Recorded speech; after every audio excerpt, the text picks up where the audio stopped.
I've said before that I believe that in considering Dr. Ford's testimony, we should treat her the same way I would want my wife, my daughters, or my mother treated if they were in similar circumstances.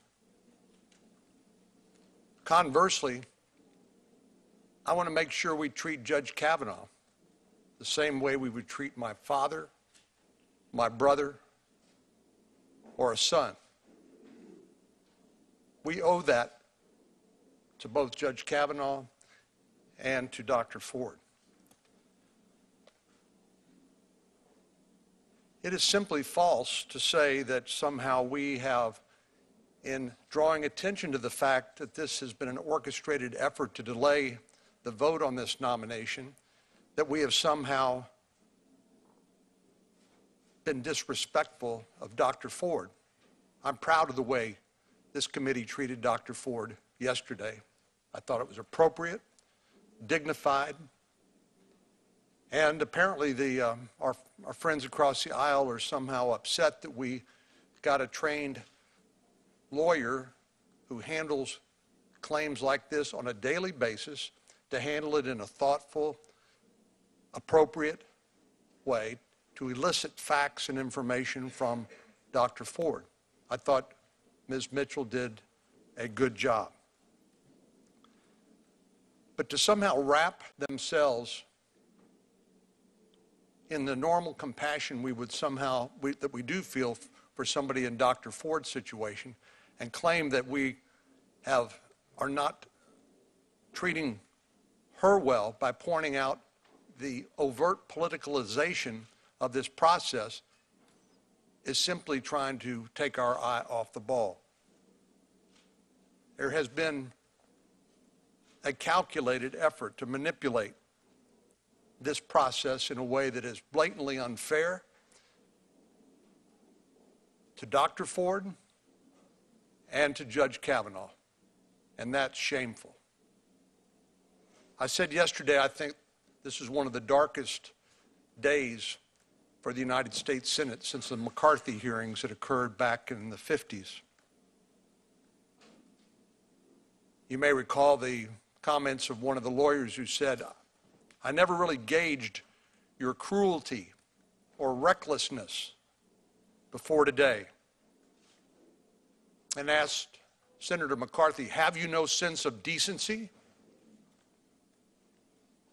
I think this process has been cruel and reckless and indecent for both Dr. Ford and Judge Kavanaugh, and it did not have to be that way.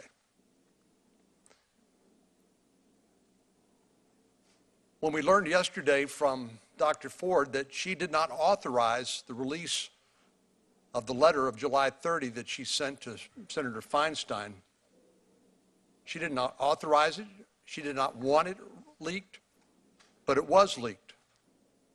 And she said the only people that had possession of it were her lawyers, Senator Feinstein, and Representative Eshoo. You can reach your own conclusion, but the letter had to come from somewhere. And when she testified that she was not informed of Chairman Grassley's offer to travel where she was to interview her with bipartisan participation about her claims, she said it wasn't clear to her that offer had ever been made.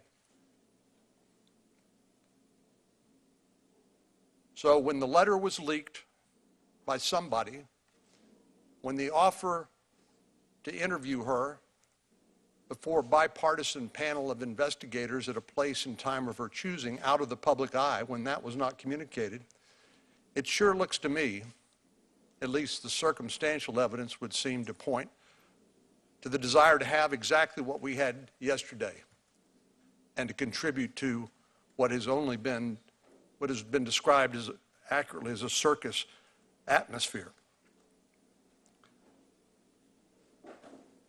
Cruel, reckless, no sense of decency.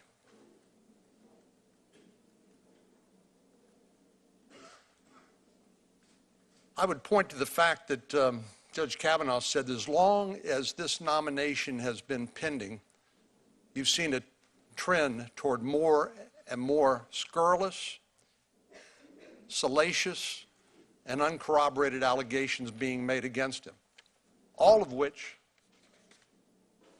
the chairman and the committee professional staff have attempted to investigate. We heard from Dr. Ford. We also saw a claim by a Ms. Ramirez that was uncorroborated by the dozens of witnesses that allegedly existed,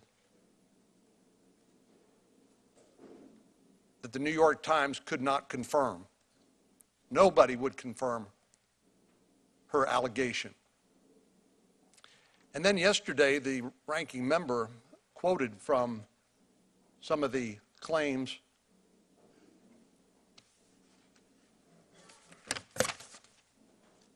of Ms. Swetnick, represented by Mr. Avenatti. And I was struck by the fact that some of the allegations made in the statement by Ms. Swetnick that we got on September the 25th, 2018, accused Mark Judge and Brett Kavanaugh to gang rape high school girls at a time when Ms. Swetnick was in college and says she went back to parties in high school where girls were gang raped, not on one occasion, not on two occasions. She said she went to 10 such parties.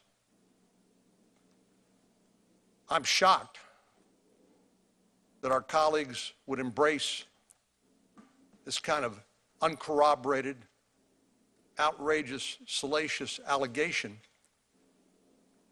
considering the facts and the timing and the representation by Stormy Daniels' lawyer, obviously eager for more public attention and notoriety. But you didn't hear that in the quote from the ranking member yesterday when she quoted from some of the allegations made by Ms. Swetnick.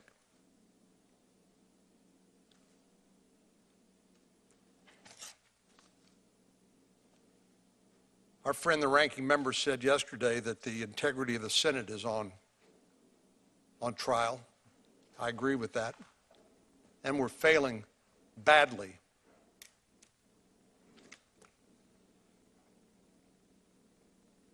Cruelty, recklessness, indecency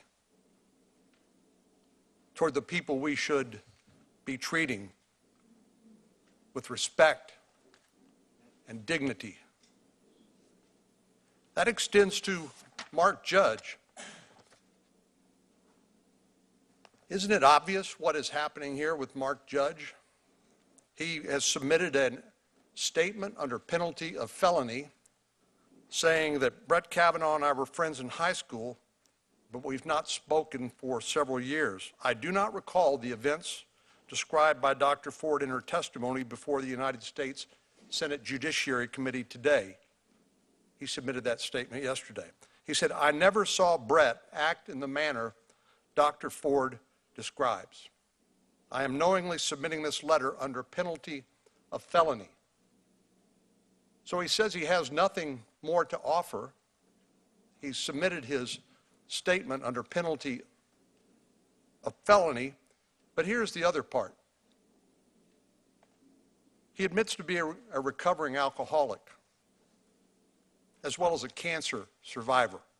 He said he struggles with depression and anxiety, so much that he avoids public speaking.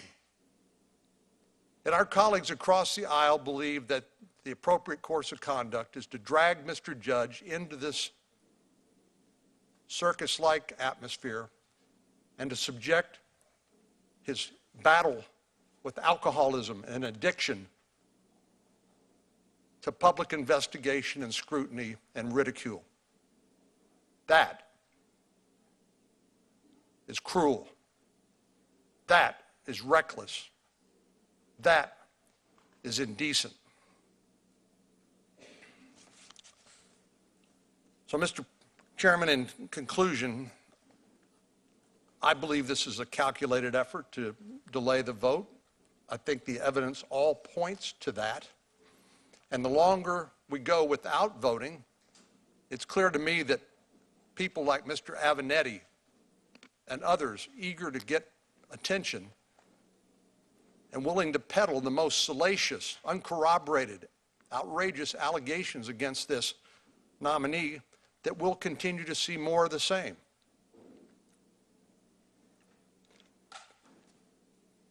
It's well known that about 150 nominations are pending on the Senate calendar.